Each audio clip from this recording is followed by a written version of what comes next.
I'm Mila, a 36-year-old woman living what I thought was a fairly ordinary life.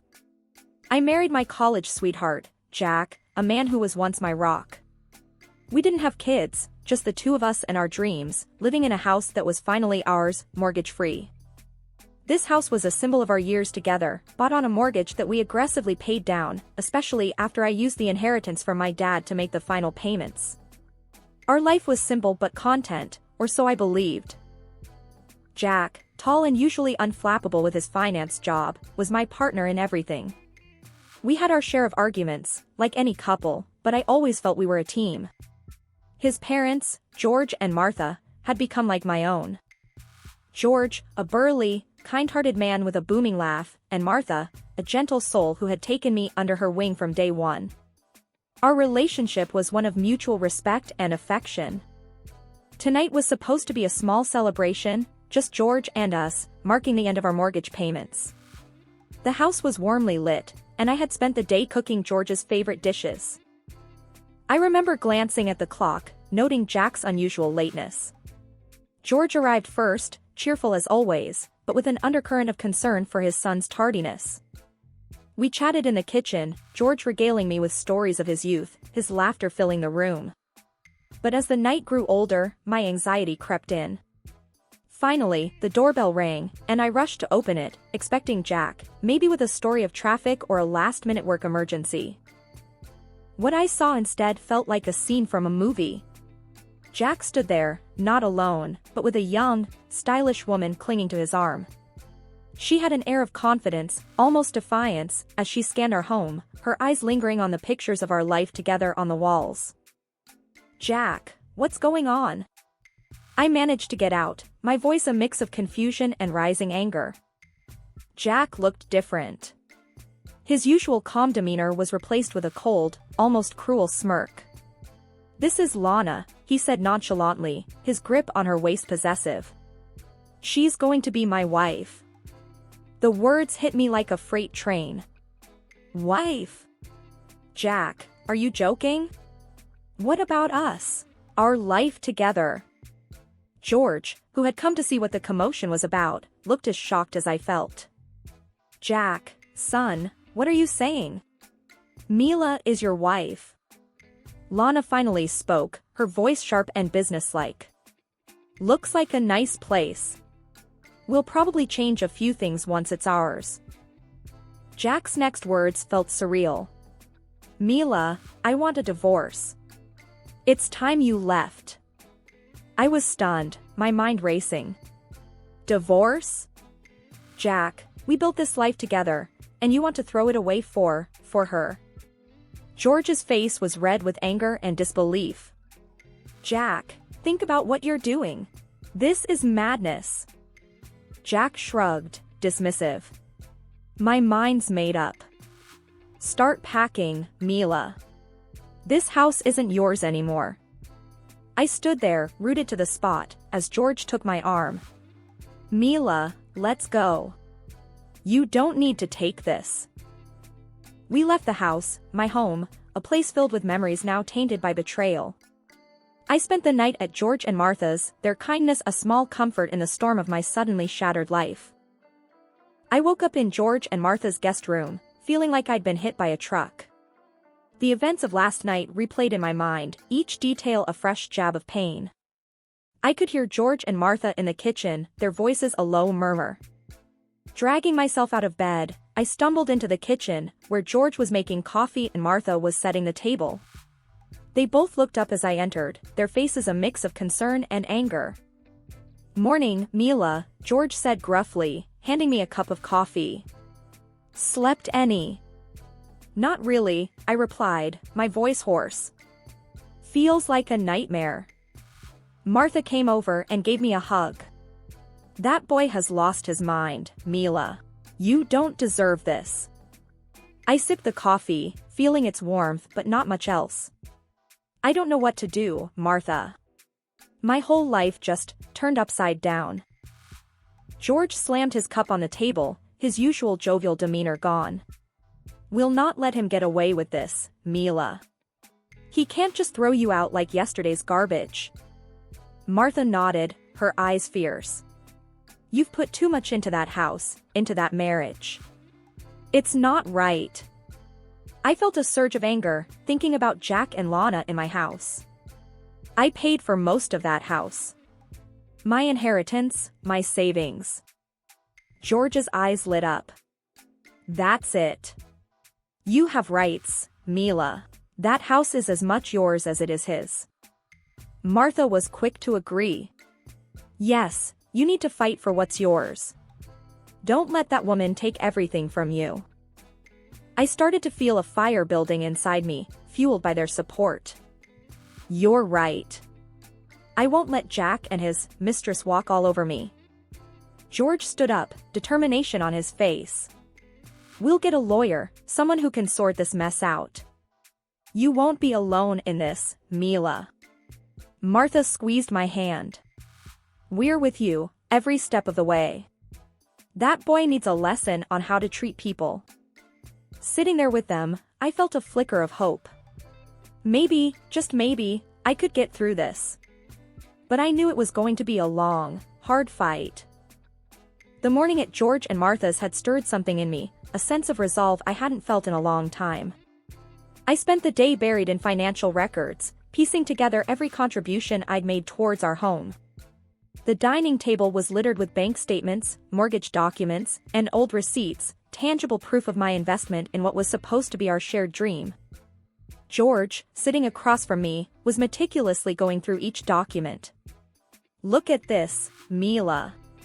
You've paid more than half of the mortgage, and that's not even counting your inheritance. You have a strong claim to the house. I nodded, my fingers tracing the figures that represented years of my life. I'm going to call Jack. He needs to understand he can't just erase me from his life and take everything we built together. Martha, who had been brewing some coffee, set a cup in front of me.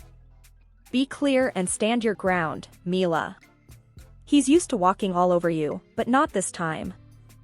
I dialed Jack's number. It rang twice before he picked up. Mila? What do you want? His voice was dismissive, cold. I took a deep breath, steadying my nerves. Jack, I've been looking over our finances. It turns out I've put more money into the house. My inheritance, my savings, it adds up to me owning 2/3 of the house. There was a brief silence on the line. You're joking, right? No, Jack. I'm dead serious. I've calculated it all. If you want to keep the house, you need to buy out my share. That's $266,000. I could almost hear his sneer through the phone. You think you can just demand money out of the blue? This isn't a demand, Jack. It's what I'm owed. It's fair. You can either pay me, or we sell the house and split the money. Your choice. Jack's voice was laced with annoyance. Fine, you'll get your money. But after this, we're done. I hung up, my heart racing.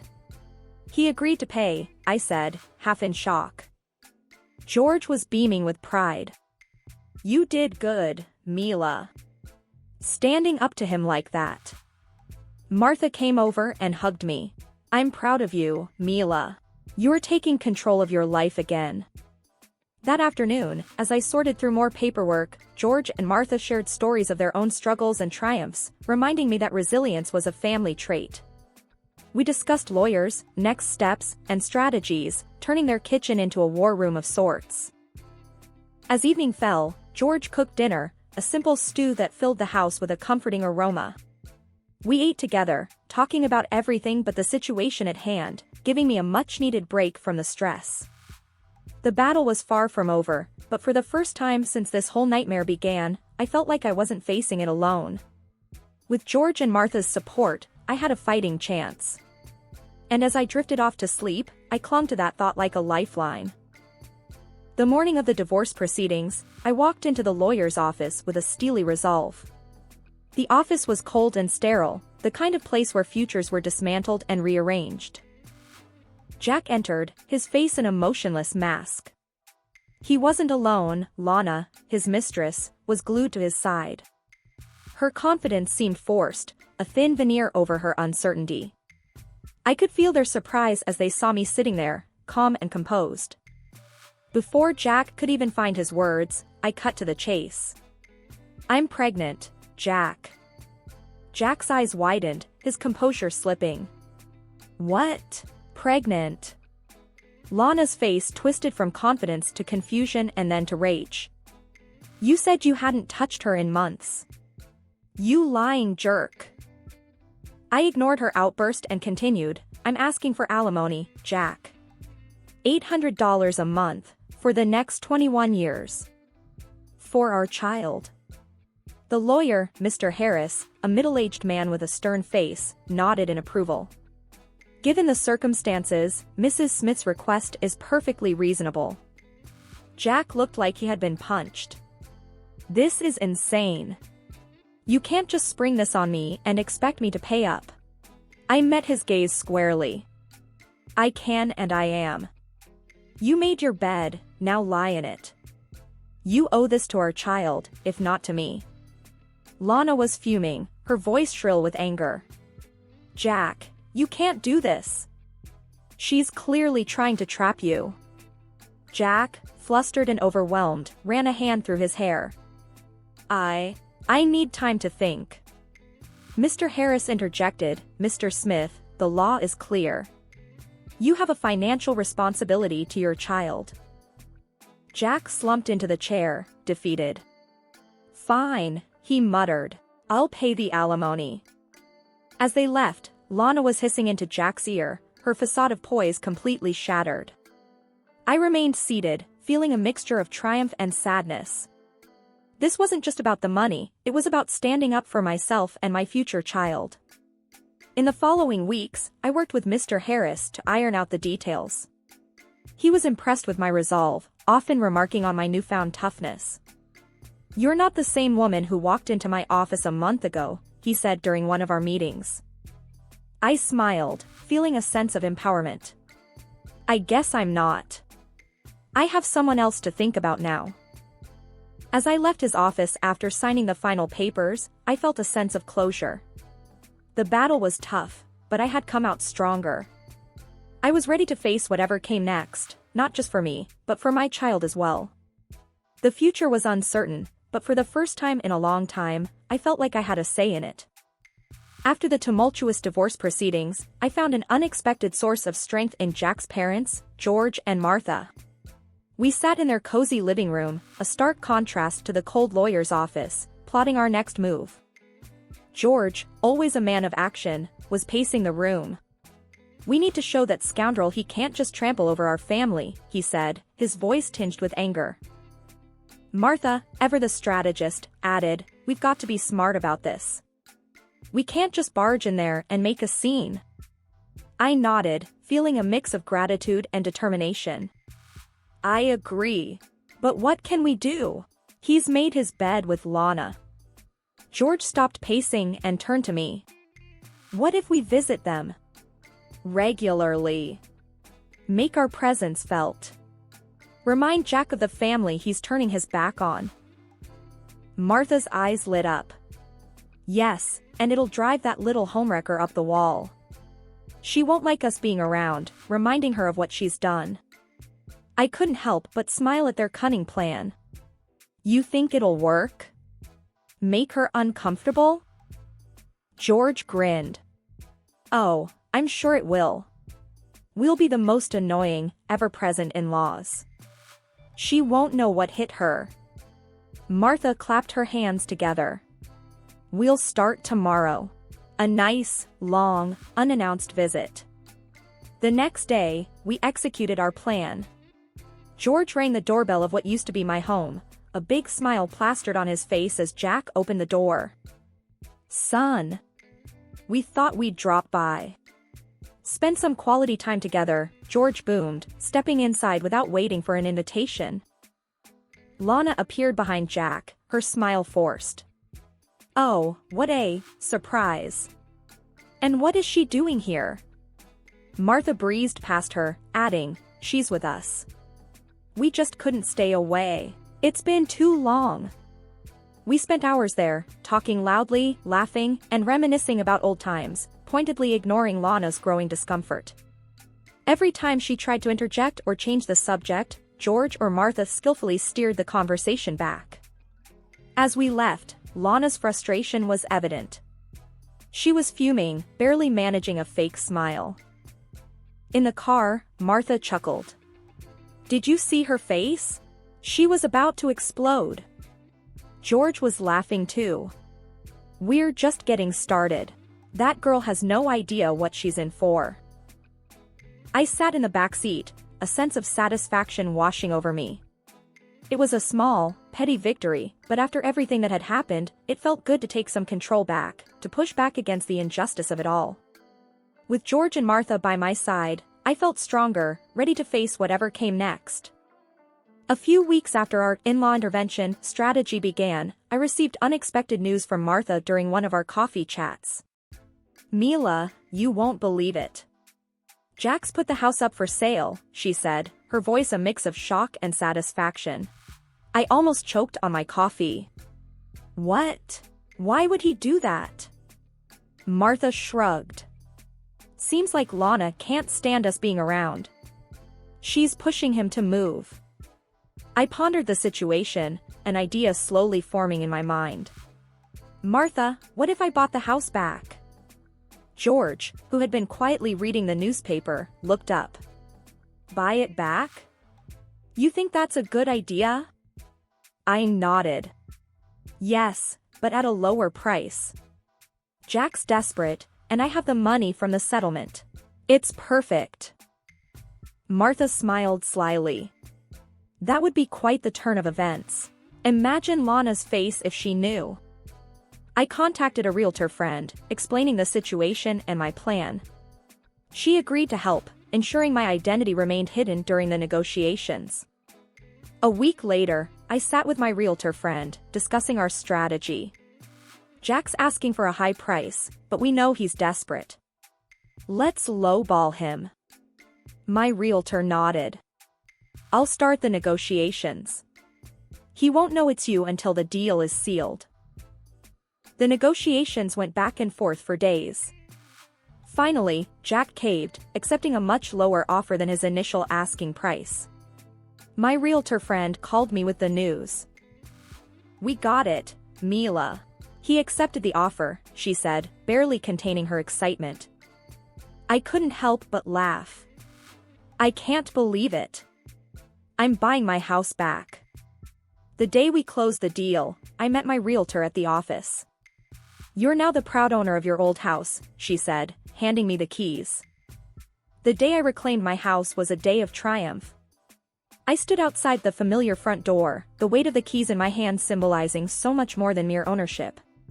My heart pounded with a mix of excitement and apprehension as I prepared to face Jack and Lana one last time in what was once our shared home. Unlocking the door, I stepped inside. The sight of Jack and Lana, surrounded by boxes in the midst of packing, brought a sense of surreal finality. They both looked up, shock and disbelief etched on their faces. "What the hell, Mila? How did you get in here?" Jack's voice was a mixture of anger and confusion. I couldn't help but smirk. "Oh, didn't you hear? I'm the new owner." "Surprise!" Lana's face turned a shade of red, her eyes wide in shock. "You? This has to be some kind of sick joke." Crossing my arms, I leaned against the door frame. "No joke, Lana. I bought the house. It's mine now, and you two are trespassing." Jack's face contorted with anger. "This is low, even for you, Mila. You think you can just waltz back in here and take over?" I straightened up, my voice firm and unwavering. "Yes, Jack, that's exactly what I'm doing. You wanted me out, and now I'm back. My house, my rules. Time for you to leave." Lana, fuming, spat out, "You can't do this. We have rights." I walked into the living room, standing my ground. "The only right you have right now is to walk out of my house. I suggest you do it quickly." Jack, realizing the futility of arguing, began to gather his belongings. Lana followed suit, her movements jerky with frustration. As they left, Lana hissed at me, "You haven't won anything, Mila." Watching them leave, I felt a surge of empowerment. This house, which had witnessed the rise and fall of my marriage, was now a symbol of my resilience. It was a battleground where I had emerged victorious. After the door closed behind them, I walked through the empty rooms. Each space echoed with memories, both good and bad, but now it was time to make new ones. I envisioned the house filled with laughter and love once more, a sanctuary for me and my future child. Sitting down in the quiet living room, I allowed myself a moment to take it all in. I had come full circle, but this time, I was in control, a victor reclaiming her kingdom. The journey had been fraught with pain and betrayal, but it had led me to this moment of triumph. My house, my rules, my life. I was ready to start anew, stronger and more determined than ever. One afternoon, as I was arranging the nursery for my soon-to-arrive baby, there was a knock on the door. I opened it to find George and Martha, beaming with smiles. "Mila, dear, how are you holding up?" Martha asked as she stepped inside, her eyes taking in the changes I'd made. "I'm doing well, Martha." "Getting ready for the baby," I replied, leading them into the living room. George, carrying a bag of baby clothes, chuckled. "This little one is going to be spoiled rotten by us, you know that, right?" I laughed, the sound bright and genuine.